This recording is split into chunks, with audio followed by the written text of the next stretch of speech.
soft while light through yonder window breaks. It is the east and Juliet is the sun. Arise, fair sun, and kill the envious moon, who is already sick and pale with grief, that thou her maid art far more fair than she. Be not a maid, since she is envious, and her vestal livery is but sick and green, and none but fools do wear it. Cast it off. Oh, it is my lady, oh, it is my love. She speaks, yet she says nothing. What of that? Her eyes discourses, I will answer it. I'm too bold, 'tis not on me she speaks. Two of the fairest stars in all the heaven, having some business, do entreat her eyes to twinkle in their spheres. What if they were there, they in her head? The brightness of her cheek would shame those stars. See how she leans her cheek upon her hand. Oh, that I were a glove upon that hand, that I might touch that cheek. Ay me. She speaks. Oh, speak again, bright angel. For on my head as a winged messenger of God, gazed upon by the upturned head of wandering mortals. She walks upon the lazy bosom of the air. Romeo, Romeo. Well, wherefore art thou Romeo?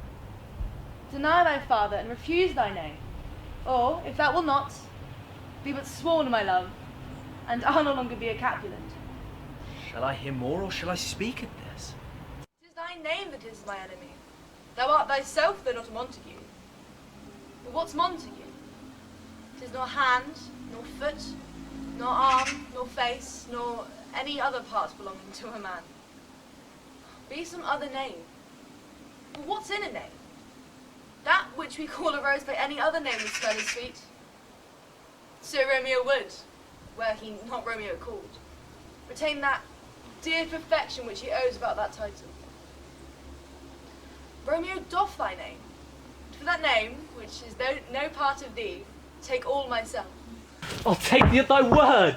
Call me but love, and I'll be new baptized. Henceforth, I never will be Romeo. What man art thou that thus bescreened in night so stumblest upon my counsel? By a name I know not how to tell thee who I am this day, for my name is hateful to thee. Had I it written, I would tear the word. My ears have not yet drunk 100 words of that tongue's utterance, yet I know the sound. Art thou not Romeo? And a Montague? Neither, fair saint, have I but thee dislike. How camest thou hither, and wherefore? The orchard walls are high and hard to climb, and the place death, considering who thou art. By if love, any of my kinsmen were to find me here. by love's light wings did I overperch these walls. For what love can do that dares love attempt? Therefore, thy kinsmen are no let to me. If they do see thee, they will murder thee. There, alas, there lies more peril in thine eyes than 20 of their swords. I am proof against their enmity. By whose direction foundest out this place? By love, who first did prompt me to inquire. He lent me counsel, and I lent him eyes. I am no pilot, yet wert thou as far as the vastest sea, I would adventure for such merchandise. Well, thou knowest the mask of night is on my face, else would a maiden's blush bepaint my cheek for that which thou hast heard me speak tonight. Fain will I dwell on form. Fain deny what I have spoke. But farewell compliment. Dost thou love me? I know thou wilt say aye, and I will take thee at thy word. Yet if thou swearest, thou may prove false. A lover's perjuries, they say, Jove laughs. O gentle Romeo, if thou dost love me, pronounce it faithfully. Or, if thou thinkst I am too quickly won, I'll frown and be perverse and say thee nay, so thou wilt woo. But else not for the world.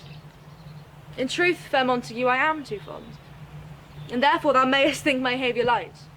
But trust me, gentlemen, I'll prove more true than those that have more cunning to be strange. I should have been more strange, I must confess. But that was overheard, ere I was ware, my true lover's passion. Therefore pardon me, and do not impute this yielding to light love that the darkness hath so discovered.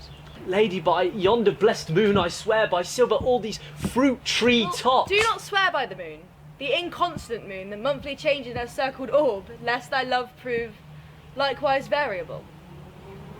Then what shall I swear by? Well, do not swear at all. Or, if thou wilt, swear by thy gracious self, who is the god of my idolatry, and I'll believe thee. My heart's dear love. Well, do not swear. Though I joy in thee, I have no joy in this contract tonight. It's too rash, too unadvised, too sudden, too like lightning, which doth cease to be ere one can say it lightens. Willst thou leave me so unsatisfied? What satisfaction canst thou have tonight?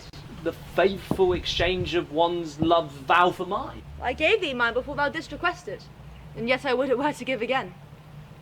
Wouldst thou withdraw it? For what purpose, love? But to be frank and give it thee again. My love is as boundless as the sea, my bounty is deep. The more I give to thee, the more I have, for both are infinite. I hear some noise within. Sweet Montague, be true. Stay but a little. I will come again. Blessed, blessed night.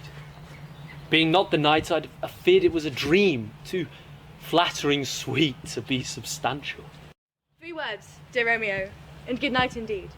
If that thy bent of love be honourable, thy purpose marriage, send me word tomorrow by one that I'll procure to come to thee, where and what time thou wilt perform the rite, and all my riches at our foot I'll lay, and follow thee, my lord, throughout the world. Madam! Anon, good nurse, but if thou meanest not well, I do beseech thee. Madam! By and by I come, to leave me to my grief. Tomorrow I will send. So thrive my soul. 1,000 times good night.